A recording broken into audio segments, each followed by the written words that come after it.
Hola amigos, yo soy Paola Salinas y hoy es domingo de revisar las noticias más relevantes de la semana, así como el diálogo circular entre los medios y el gobierno federal y capitalino. Esto es En Resumen. Comenzamos este programa anunciándoles que regresamos a semáforo naranja. No, ni porque les dije que se cuidaran. Cada vez se complica más la situación. Por eso no bajemos la guardia y sigamos tomando las medidas sanitarias correspondientes, porque así estaremos al menos 2 semanas más.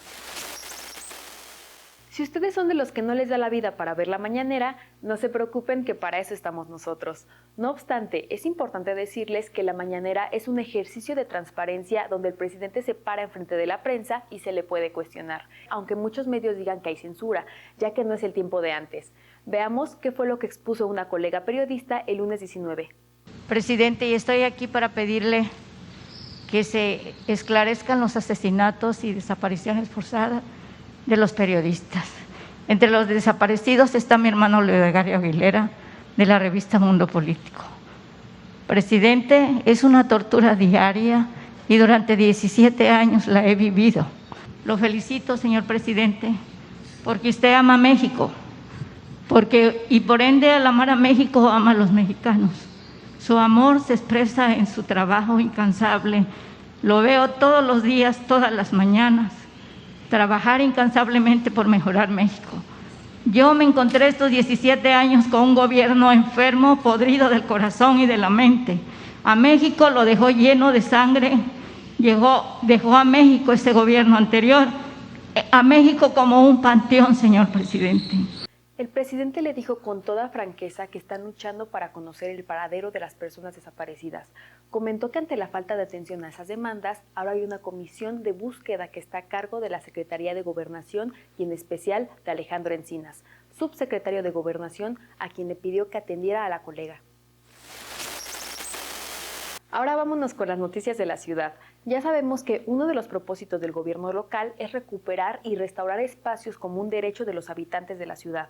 Por lo tanto, el domingo pasado el gobierno entregó las obras de rehabilitación del Parque Ecológico de Xochimilco, un espacio que representa la esencia de su proyecto de ciudad.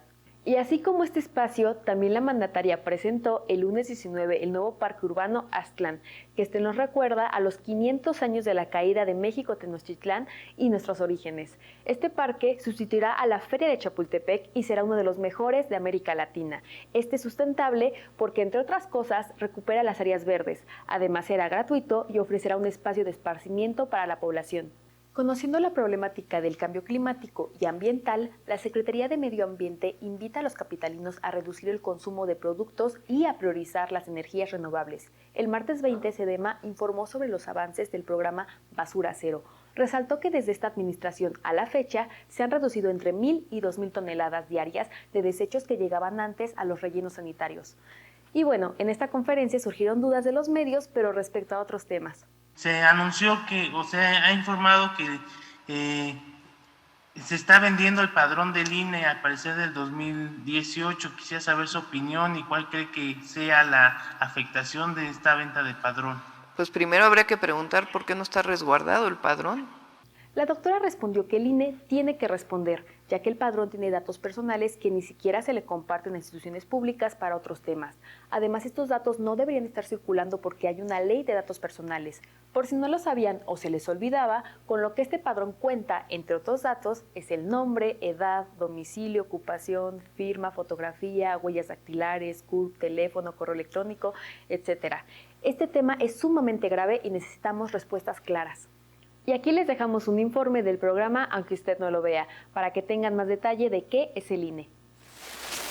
El candidato del Partido Revolucionario Institucional PRI, Enrique Peña Nieto, encabeza los resultados con el 38,55% de los votos escrutados. Ahí vemos a Ricardo Monreal, el coordinador de campaña de Andrés Manuel López Obrador, quien explicó que esta denuncia demuestra que Monex pagó 240 millones de pesos en total para distribuir 140,000 tarjetas prepagadas.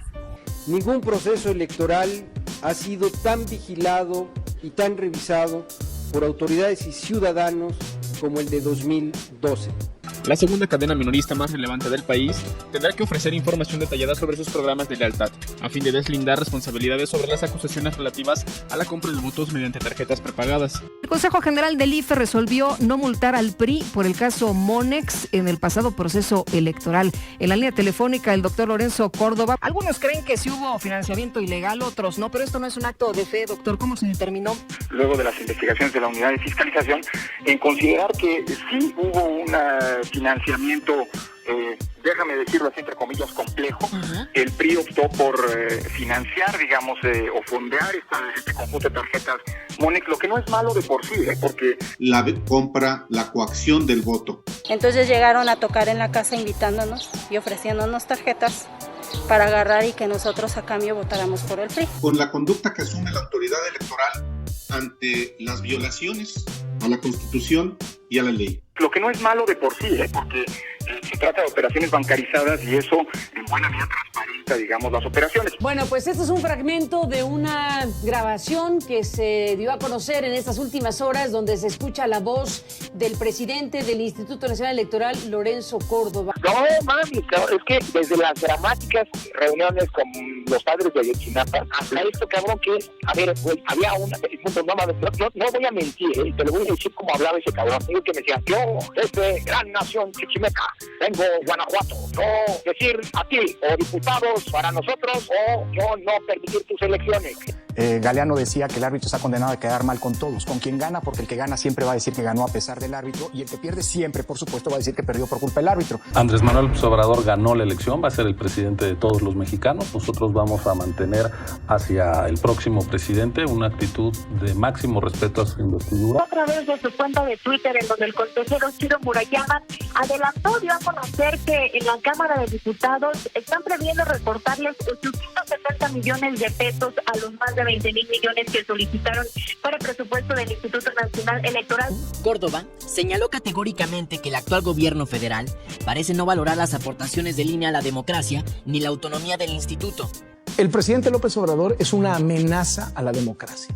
Yo creo que sí estamos en una situación de riesgo, no por un actor en particular. Creo que la democracia mexicana tiene instituciones que están siendo criticadas de manera muy intensa. Hace unos días le otorgaron un amparo al secretario del INE para no bajarse el sueldo. Nunca habíamos estado en un riesgo tan grave como el actual. Ya no solamente estamos viviendo una situación de, digámoslo así, crisis de confianza en la política, sino además de esa crisis hoy tenemos una crisis económica que va a arrojar a decenas de millones de personas en el mundo a la pobreza. Lorenzo Córdoba, pues mire, se ha rodeado de un séquito, así, a la manera de los jeques árabes. Obtienen sueldos que en algunos casos son de oprobio, verdaderamente oprobio, superiores, escuche usted, a los que obtienen el presidente de la República o la jefa de gobierno de la Ciudad de México. Quien más se llena la boca aquí en defender al Instituto Nacional Electoral es su principal victimario.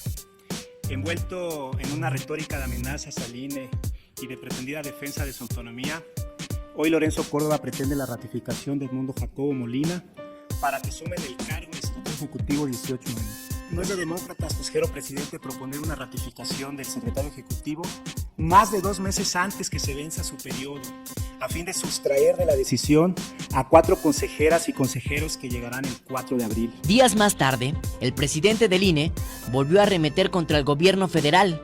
En la última semana hemos visto a los consejeros del INE, Lorenzo Córdoba y Ciro Murayama, hacer esta diatriba antipopulista con una clara dedicatoria a este gobierno. Tienen 2 años con una dinámica de clara oposición. A mí me llama mucho la atención, Sergio Gutiérrez Luna, que de pronto los consejeros empiecen a hablar igual que cierta oposición. Igual que Felipe Calderón, igual que Marco Cortés. Tienes razón si piensas que las cosas no van bien. Cifra récord en el mundo de muertes por COVID. Empresas cerrando y dejando el país. Estamos en una crisis de salud sin precedentes, con los números más duros en cuanto a contagios, mortalidad, una economía que está perdiendo empleo. En fin, hay mucho que el gobierno tiene que explicar, que incluso rendir cuentas. No solo que se queda esto en el discurso de oposición, también han pretendido llevarlo a acciones específicas del INE para tratar de incidir en esto. El presidente Andrés Manuel López Obrador acusó al Instituto Nacional Electoral de querer silenciarlo y afirmó que recurrirá a instancias judiciales si el Instituto Nacional Electoral suspende la transmisión de las mañaneras durante las campañas electorales. PRI, PAN y PRD se alían en contra de Morena para las próximas elecciones en una gran cantidad de distritos para repartirse la Cámara de Diputados. Se fusionan para buscar tener las mismas cuotas o el mismo goce de privilegios que en el pasado. Quiero decirte que hace unos días el Tribunal Electoral ya los amonestó públicamente porque el INE no está siguiendo los criterios que establece el tribunal. Ellos están queriendo legislar, también están queriendo ser jueces y también están queriendo innovar normas. ¿Qué fue exactamente lo que les pidió el Tribunal Electoral? Pues que retiráramos de un acuerdo que tomamos hace unos días acerca de que publicidad del gobierno, de los gobiernos, se podía pasar durante las campañas en Coahuila e Hidalgo. Nosotros incluimos en las prohibiciones a la mañanera. Se fusionan para hacerle frente no a Morena, sino al presidente. Ir en contra de Morena no es suficiente. He estado escuchando diversas entrevistas que le han hecho a Lorenzo, a Ciro y toda esta horda de comentócratas que de manera muy ruin, pedestre y mentirosa están tratando de equiparar a la mañanera con un spot publicitario. Se asume que son un espacio no solo de información, sino también de promoción de los logros de gobierno. Así que ese criterio es el que vamos a aplicar. Y la inmensa maquinaria de propaganda que representan todos los días la mañanera. Porque la mañanera es un uso indebido de recursos públicos para atacar a las personas y a quienes le incomodan. No es más que eso, no es un ejercicio de información. No coincido con la lectura que tiene el Econo, me parece que hay un poco de encono porque la mañanera no solamente tiene como principal actor al presidente, es un espacio en el que tanto las y los titulares de las secretarías pueden expresar sus resultados, como en el que se dan varios avisos que son importantes, se entregan resultados. Incluso ellos mismos se han hecho referencia. Luis Carlos Ugalde, imagínate que ahora es comentócrata y hace 14 años fue artífice manipulador del proceso electoral que ocasionó el fraude de Felipe Calderón contra Andrés Manuel López Obrador. Oiga, la Comisión de Quejas y Denuncias del INE ordenó a Morena suspender un spot de radio y en redes sociales. Este hace mención a la oposición como un tumor y consideración de las autoridades. Ese tipo de contenido no es propio de la etapa de precampaña. El Instituto Nacional Electoral le negó a Morena retirar un spot del Partido Acción Nacional. Esta queja que interpuso Morena para solicitar que se retirara el spot del PAN en el que aseguran que ese partido pues gobierna mucho mejor que el actual. No solamente quieren amordazar al presidente en sus conferencias matutinas, quieren amordazar a los periodistas de los medios públicos que hacen preguntas, como cualquier otro reportero, en las conferencias matutinas. ¿Desde cuándo el INE regula la labor de los reporteros en una conferencia? El INE me parece a mí clave para el futuro inmediato de la democracia mexicana. Lo que estos señores no entienden es que los medios públicos no son medios gubernamentales. Lo que estos señores no entienden es que hay una ley del sistema público de radiodifusión que garantiza la independencia editorial, la pluralidad y el derecho a la libertad de expresión. Hay un cuarto requerimiento, ese no es hacia mí. Este es un cuarto requerimiento del INE al SAT, en breve término, que proporcione la información sobre la situación fiscal que tenga documentada dentro del ejercicio fiscal correspondiente de los años 2018, 2019 y 2020 del reportero Miguel Ángel Arzate, donde determine su declaración de impuestos sobre la renta, estado de posición financiera, domicilio fiscal y, de ser posible, acompañe copia de la respectiva cédula fiscal. ¿Qué les pasa? ¿Cuál es Eso el mensaje que...? Inteligencia financiera es algo más grave. Es censura previa. Es intimidar a cualquier periodista de medio público por entonces no poder preguntar o no querer preguntar lo que al INE le vaya a molestar o a los partidos les vaya a molestar. Suena persecutorio, suena prejuicioso y suena a que no entienden nada de la libertad de expresión. ¿Qué te parecen este tipo de conductas por parte de la autoridad electoral? ¿No crees que ante todo los encargados de organizar las elecciones deberían mantener una postura imparcial o por lo menos tratar de no mostrar abiertamente su animadversión política a este gobierno de forma tan descarada? Regresando a los temas de nuestra ciudad, ese mismo martes 20, la jefa de gobierno estuvo muy ocupada porque fue a la ceremonia de conmemoración que se llevó a cabo en el Monumento a la Revolución por el 98 aniversario luctuoso del general Francisco Villa. Y también tuvo una reunión de Cabildo, un órgano integrado por los 16 alcaldes y alcaldesas de la ciudad, que permite la coordinación entre la jefatura de gobierno y los alcaldes actuales, así como fortalecer al gobierno central entre las alcaldías. En esta reunión se trataron 3 temas. 1. El presupuesto participativo. 2. Reuniones de seguridad. Y 3. El proceso de transición entre las alcaldías salientes y las entrantes. En la conferencia de la jefa de gobierno del viernes 23, anunciaron que se presentó una iniciativa del Congreso de la Ciudad para transferir el sistema penitenciario a la Secretaría de Seguridad Ciudadana de la capital, esto con el fin de fortalecerlo. Cambiando la situación de la pandemia, el viernes 23 se enfatizó que el incremento de contagios se concentra en el grupo de 20 a 39 años de edad. Sin embargo, este incremento de casos no se ha traducido necesariamente con un incremento de hospitalizaciones en este grupo de edad. Pero lo que no está de más recordarles es que nos tenemos que vacunar, porque sí ha habido un aumento de hospitalizaciones de 587 personas. También mostraron el Plan Nacional de Vacunación en la ciudad y anunciaron que ya se vacunarán a los jóvenes de 18 a 29 años a partir de la próxima semana. Ya saben que todos los martes en las mañaneras son del Pulso de la Salud. Por una parte, el secretario de Salud, Jorge Alcocer, informó sobre la compra de medicamentos, ya que el régimen anterior tenía desabasto de medicamentos por el acaparamiento. Por ello se buscó que el mecanismo de las Naciones Unidas, la UNOPS, mediara la adquisición de sus medicamentos en el extranjero. Es así que se pudo resolver la problemática del desabasto. El doctor Alcocer presentó lo que se compró a través de la UNOPS. Al 20 de julio se encuentran en el país cerca de 197 millones de piezas de medicamentos. Sin embargo, la UNOPS no tuvo éxito con la adquisición de 710 claves de medicamentos y 286 materiales de curación, pero el gobierno lo pudo resolver. Lo mismo con los medicamentos oncológicos. La UNOPS adquirió 132 claves de medicamentos oncológicos, con un total de 11.795 millones de pesos y un volumen de 6.929.197 piezas. Pero faltaban 23 claves de alto consumo y 4 de abasto complementario. Gracias a la Cancillería mexicana, a través de las embajadas de México en India, Argentina, Corea, Canadá, Francia, Alemania y Cuba, se logró la consecución de 27 claves oncológicas. Por otra parte, el subsecretario de Prevención y Promoción de la Salud, el doctor Hugo López-Gatell, informó sobre la situación de la pandemia a nivel nacional. Mostró una imagen donde se ven 3 representaciones de la distribución de edad. Las curvas de color rojo son cómo se distribuía la primera y la segunda ola. Esto contrasta con la curva de color verde que representa la tercera ola.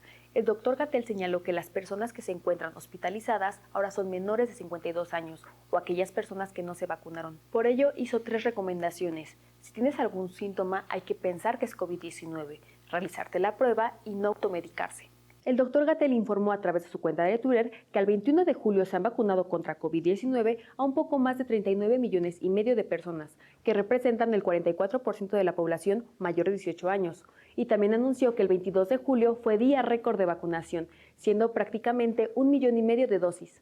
Otros datos que son muy importantes sobre las vacunas contra COVID-19 son los que dio el canciller Marcelo Ebrard, ya que informó que México es de los países que tiene más vacunas autorizadas por COFEPRIS, agencia con el más alto estándar de calidad. También señaló que están por presentar otras 2 vacunas, que serían Moderna y Sinopharm, y con esto tendríamos uno de los más amplios portafolios en el mundo.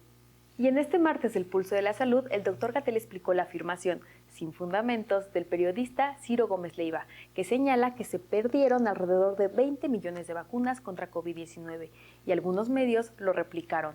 El doctor Gatell señaló que no hay pérdidas de vacunas, todas están identificadas y distribuidas. Además, saben dónde es el momento de su aplicación. Se trata más bien de un desfase relacionado con el proceso de captura de la información.